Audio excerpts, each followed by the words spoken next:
The White House should be a bastion of governance, not a marketplace for personal enrichment. However, in a striking display of blurred lines between public service and private gain, former President Donald Trump, now returned to the White House, has created an environment where business and politics are deeply intertwined. His close alliance with billionaire entrepreneur Elon Musk has raised serious concerns about conflicts of interest, government accountability, and ethical oversight.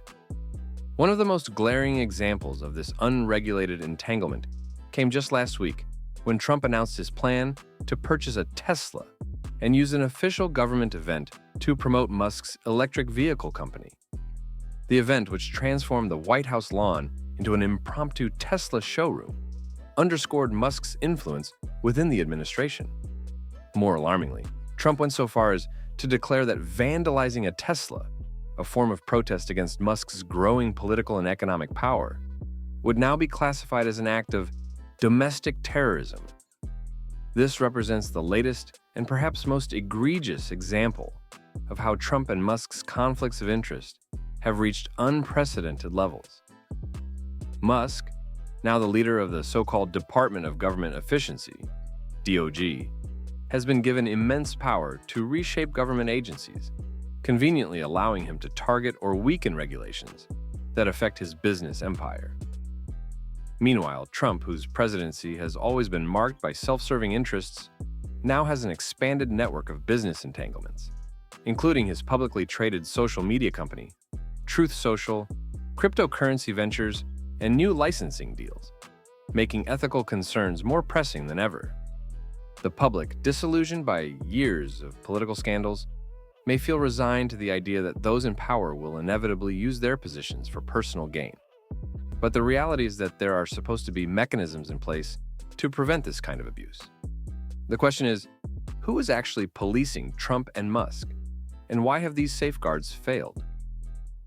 Ethics in government.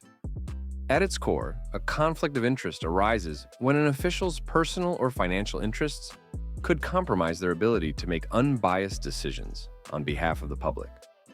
When foreign officials spend money at Trump's hotels, or when Musk influences policies that benefit Tesla, SpaceX, or Neuralink, these scenarios pose clear ethical dilemmas. While not all conflicts of interest are illegal, they increase the risk of corruption by incentivizing officials to prioritize personal profit over national well-being. In theory, government institutions exist to prevent such conflicts. Every branch of government has ethics rules designed to maintain transparency and accountability.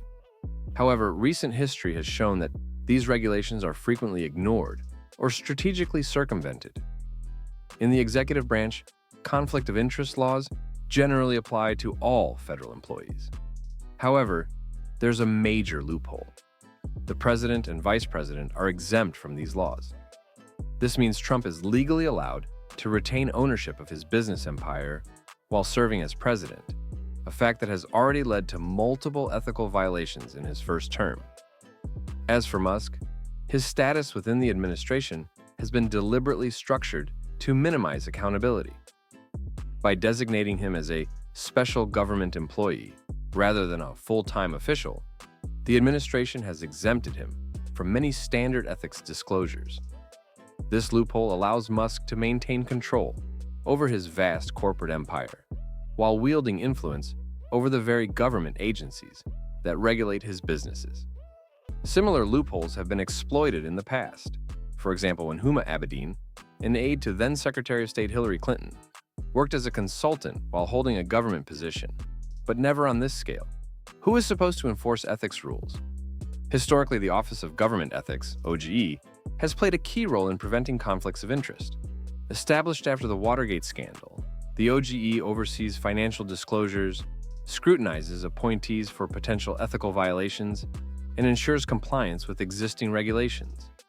Similarly, inspectors general serve as independent watchdogs within federal agencies, conducting audits and investigations to identify and prevent corruption. If necessary, these inspectors can refer cases to the Department of Justice for legal action. But Trump's return to the White House has put these oversight mechanisms under immense strain. His administration has actively undermined ethical enforcement, including firing multiple inspectors general, eliminating key ethics rules, and appointing officials with significant business conflicts. At least one of the inspectors general he dismissed was overseeing an investigation into one of Musk's companies, raising serious concerns about whether these firings were an attempt to evade scrutiny.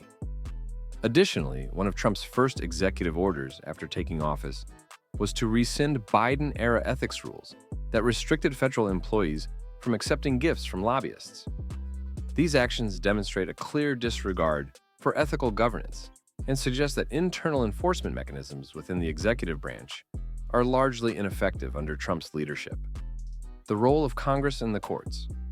With the executive branch failing to police itself, the responsibility falls on the legislative and judicial branches to ensure accountability.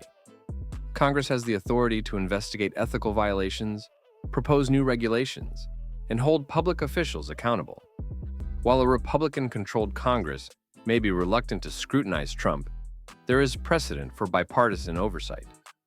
During Trump's first term, for example, Republican lawmakers investigated Michael Flynn, his former national security advisor, for failing to disclose foreign payments. However, congressional oversight alone is not enough.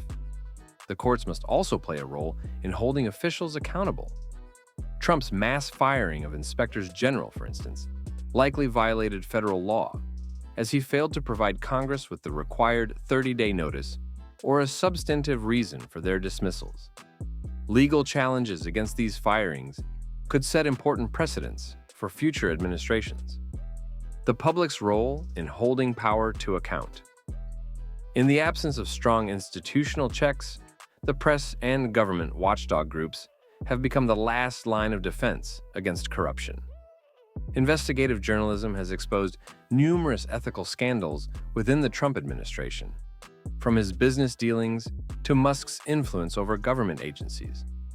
Organizations like Citizens for Responsibility and Ethics in Washington, or CREW, continue to file lawsuits and advocate for stronger ethical safeguards. Yet public accountability remains crucial. Trump has repeatedly demonstrated an ability to weather ethical scandals due to public desensitization. His corruption is often so blatant that it no longer surprises voters. However, while Trump himself may be immune to traditional political shaming, other government officials are still responsive to public pressure. Highlighting ethical concerns through media coverage, protests, and voter mobilization can push Congress and the judiciary to take action. The unchecked conflicts of interest within the Trump administration, particularly concerning his alliance with Elon Musk, present a serious threat to democratic governance. When the lines between business and government become indistinguishable, the risk of corruption skyrockets, eroding public trust in institutions meant to serve the people. At the heart of the matter is a fundamental question. Is the government being run for the benefit of its citizens or for the enrichment of a select few? Without stronger ethical safeguards and a renewed commitment to oversight, the answer appears increasingly skewed toward the latter. While Trump and Musk's grip on power may seem unshakable, history has shown that no administration is beyond accountability. The challenge now lies in whether the remaining mechanisms of democracy, Congress, the courts, the press, and the public, can rise to the occasion and demand a government that works for the people, not just for those who profit from it. If you enjoyed this video, make sure to subscribe to this channel for more content. Thank you.